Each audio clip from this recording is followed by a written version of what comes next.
Vice President Kamala Harris's popularity appears to be on the rise.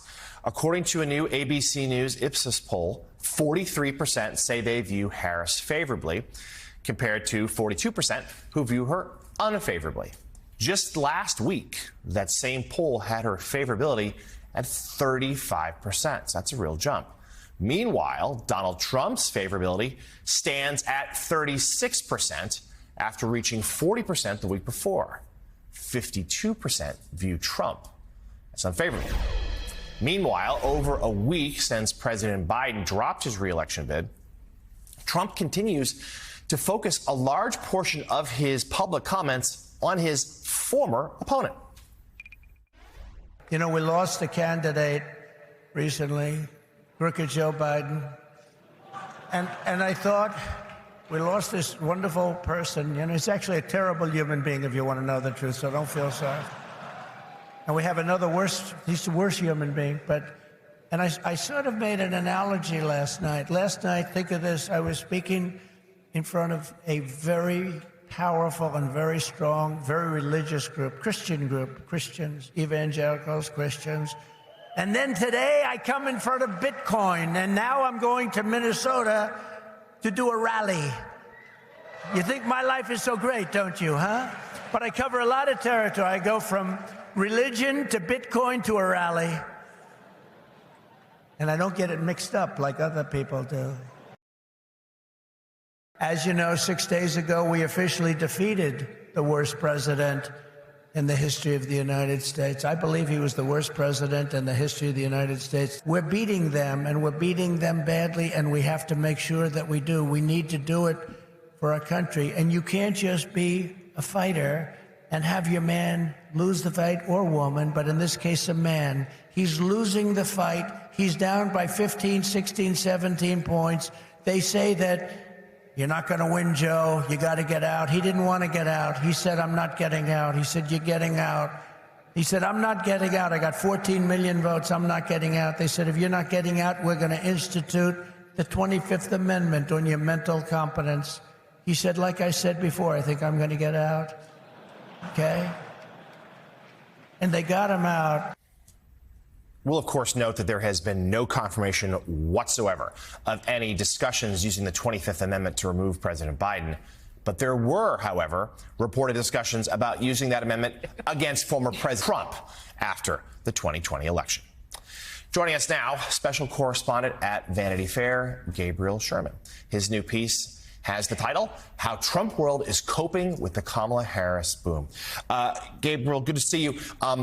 There's no doubt that, at least in this first week or so, Trump World seems off balance, not quite sure what to make of facing a new opponent. Tell us more about what you learned.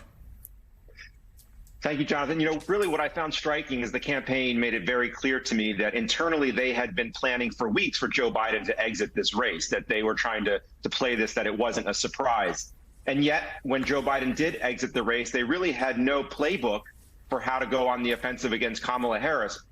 And I think that really speaks to the fact that Trump World did not expect the Democratic Party to rally around Kamala Harris with the speed and loyalty that they did. And really, by Kamala locking up the entire party's support, left the Trump campaign flat-footed. And I keep getting word from sources close to the president that say, well, just wait, we haven't defined her yet. And we're now, more than a week into this, two-person race now. And I'm thinking to myself, why haven't you rolled out that plan? If you're going to define your opponent, you would think they would be doing it aggressively. But as you just showed in that last clip, here's Donald Trump continuing to talk about Joe Biden, who's no longer in this race. So, Gabe, what I see happening is they are, the Republicans are putting memes out about her. They're launching videos about her.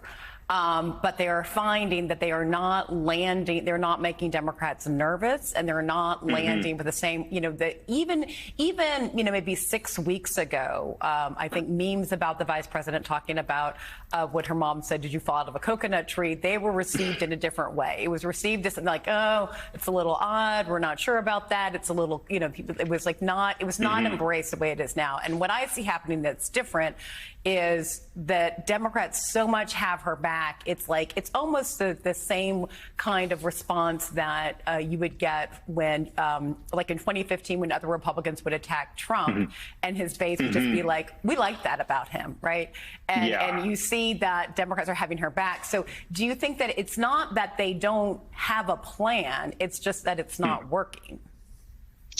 Well, I think clearly that is clearly partly the case. They expected some of J.D. Vance's attacks to land, and his rollout has been rocky. There's been lots of reporting of private grumbling amongst Republicans that maybe his pick was not the right choice. Really, I think the Trump campaign is banking on one thing. They're trying to run the 2016 playbook, which is they want to turn out working class, unlikely voters, white voters, Rust Belt state voters. They keep telling me, the campaign keeps stressing to me that J.D. Vance is part of this plan to run up the count in these Midwestern industrial states. And all of this talk about Kamala Harris, the favorability, the little Kamala Harris boomlet that we're seeing, they're trying to spin it that they're not worried about that. Now, clearly, these new poll numbers this morning show that they should be worried, because this is a fundamentally different presidential campaign. Gabe, I mean, J.D. Vance's numbers, his favorability in Ohio is lower there than in other parts of the country. What are you hearing from Trump world? Are they regretting the decision to have J.D. Vance attached to Donald Trump? And you look at what happened last week.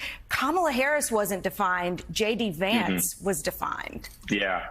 It's funny, the intensity of the pushback I've gotten to this whole conversation about, was J.D. Vance a mistake? Should he be replaced? The campaign, called it fake news of the highest order. They really pushed back on that reporting when I looked into it, and I'd heard private grumbling from my sources about it.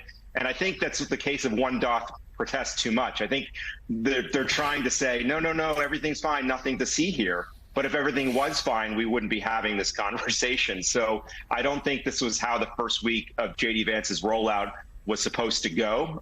Clearly, it's a long campaign. But I think also, guys, the thing that speaks to a larger point, J.D. Vance was really created inside of the right-wing media echo chamber. He has not really been exposed to a broad national audience. And so within Trump world, he was this rising star, this celebrity candidate. And then when you expose him to the harsh daylight of a national campaign, people say, wait a minute, this stuff is weird. I mean, this is right-wing meme talk.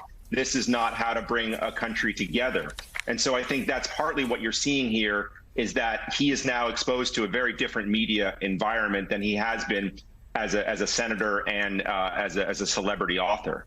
Yeah, and lots of worry on the right so far. As for Harris's pick of running mate, expected to come in the next 10 days or so. The new piece about all this is online now for Vanity Fair. Special correspondent Gabe Sherman, thank you for joining us this morning.